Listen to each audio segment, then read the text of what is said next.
With love இந்த படத்தோட review தான் இந்த வீடியோவில் பார்க்க போகிறோம். உண்மையை சொல்லணும்னா இந்த படத்தோட டிரெக்டர் வித் லவ்வோட ஆடியன்ஸ்க்கு வந்து அவருடைய ஒர்க்கை கொடுத்துருக்காங்க. அவ்வளோ சூப்பர், வேறு லெவல் அப்படின்னு சொல்லலாம். லாஸ்ட்டாக நான் பார்த்த நல்ல ஒரு ஸ்கூல் பேஸ்டான லவ் ஸ்டோரி இந்த 90s கிட்ஸ் இது மாதிரி படம் எதுன்னு பார்த்தோம்னா இந்த முதல் நீ முடிவும் நீன்னு ஒரு படம். தர்புகா சிவா அப்படிங்கிறவர் என்னை நோக்கி பாயும் தோட்டா படத்துடைய மியூசிக் டைரக்டர். அவர் ஒரு ஸ்டோரி எடுத்திருப்பாரு. சூப்பராக இருந்துச்சு, எனக்கு ரொம்ப பிடிச்சிருந்தது அந்த படம். அப்புறம் 96லலாம் கூட நம்ம பார்த்தோம் அப்படின்னா அந்த ஸ்டோரி இருந்துச்சு, கொஞ்சம் இருந்துச்சு, நல்லா இருந்துச்சு.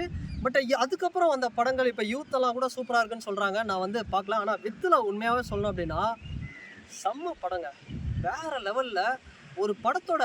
அதாவது எப்படி இந்த மாதிரி கான்செப்டெல்லாம் எப்படி கொண்டு போய் நம்மளை ஒரு வேளை 2.5 மணி நேரம் 3 மணி நேரம் தூங்க வச்சுருவாங்களோ அப்படின்னு நினச்சேன். ஆனால் நம்ம ஒன்று நினைக்க அங்கே ஒன்று நடக்க அப்படிங்கிற மாதிரி வேறு லெவலில் செம்மையாக இருந்துச்சு, ரொம்ப ஃபன்னாக இருந்துச்சு. அந்த உள்ளுக்குள்ளே வந்து நடந்த அந்த 2 பேருக்கும் ஏன்பா இந்த மாதிரி கான்செப்டெல்லாம் எப்படிப்பா யோசிக்கிறீங்க நம்மன்ற மாதிரி 2 பேருமே அந்த லவ்வரை தேடி போகிற மாதிரி அப்படியே சூப்பராக ஸ்டார்டிங்லேருந்து நான் கூட பயந்துட்டு இருந்தேங்க.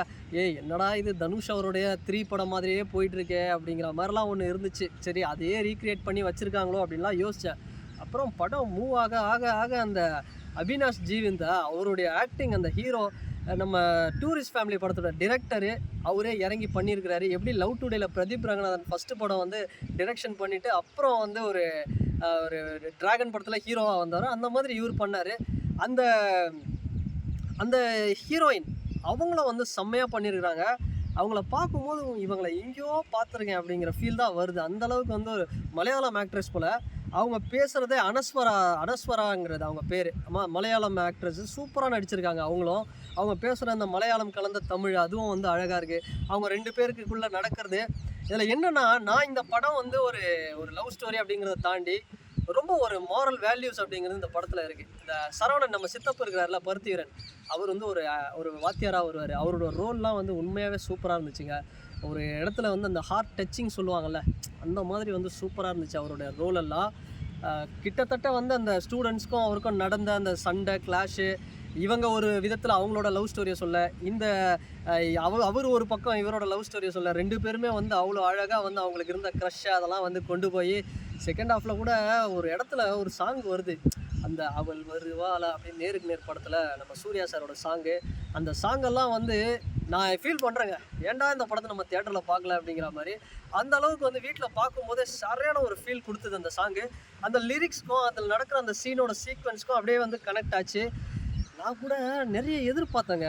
ஓகே, அந்த ஹீரோயின் விட்டுட்டு போயிடுவாங்க போல், இவனை விட்டுட்டு அவங்களுடைய ஸ்கூல் லவ்வரை தேடி போயிடுவாங்க, அவங்களுக்கு 2 பேரும் ஆகிடும். பையன் கடைசியில் அப்படியே அழுதுட்டு ஒரு சோகமாக வந்து நம்மளை எல்லாரும் அழ வச்சுட்டு அப்படி போயிடுவாருன்னு பார்த்தா கடைசியில் தான் ஒரு ஃபன்னே. அவங்க அக்காவுக்கு ஃபோன் பண்ணி எல்லாருக்கும் ஃபோன் பண்ணி ஐஸ் பாக்ஸ் எடுத்துகிட்டு வாங்க அப்படின்னு, நான் சாக போகிறேன் அப்படின்லாம் ஒன்று பண்ணார். உண்மையாக தரமான ஒரு படம். அந்த கடைசியில் 2 பேரும் ஒன்று சேர்ந்தது அப்படிங்கிறது நிறைய பேர் பார்த்துட்ருப்பீங்க, அதனால் நான் படத்தை சொல்கிறேன். சப்போஸ் யாராவது படம் பார்க்கல அப்படின்னா போங்க, மறக்காமல் நெட்ஃப்ளிக்ஸில் படம் இருக்குது, செம்மையாக இருக்குது. ஃபேமிலியோட கூட உட்காந்து பாருங்கள்.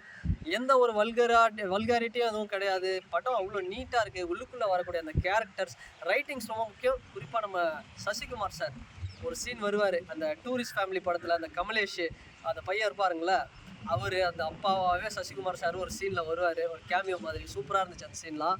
அப்புறம் படத்தில் இன்னும் குட்டி குட்டி குட்டி குட்டி கேரக்டர்ஸ், குறிப்பாக சரவண சித்தப்பு அவரோட ரோல் அப்படிங்கிறது சூப்பராக இருக்கும். இதை தாண்டி படத்தில் வந்து பல கேரக்டர்ஸ் இருக்குது. இவர் லவ் பண்ணுற அந்த முஸ்லீம் பொண்ணு ஒருத்தங்க இருப்பாங்க, அவங்களா இருக்கட்டும், இல்லை அந்த குட்டி குட்டியாக அந்த ஃபன்னு, இந்த ஓடி போயிட்டு ஒரு இடத்துல சண்டைக்கு கேங் வாரில் வந்து மாட்டிப்பார் இவர் எகிரி, நானே மூவ் பண்ண முடியாமல் இருக்கேன் அப்படிங்கிற மாதிரி. இதெல்லாம் வந்து ரொம்ப நல்லா இருந்தது. அதோட ஒரு படத்துக்கு, இந்த மாதிரி படத்துக்கு மியூசிக் அப்படிங்கிறது ப்ளஸ்ஸாக இருந்தால் மட்டும்தான் அந்த படம் அப்படிங்கிறது ஓகே அப்படின்னு இருக்கும். அதை சீன் ரோலில் அவர் சூப்பராக பண்ணியிருக்காரு. இந்த 2 பேருக்கும் நடக்கக்கூடிய அந்த லவ்வில் இப்படி அப்படி மாறி ஒரு சாங், ஒரே சாங்கை வேறு இதில் போட்டாங்க பார்த்தீங்களா, பின்னிட்டாங்க. சினிமாட்டோகிராஃபி அவ்வளோ ஒரு கலர்ஃபுல்.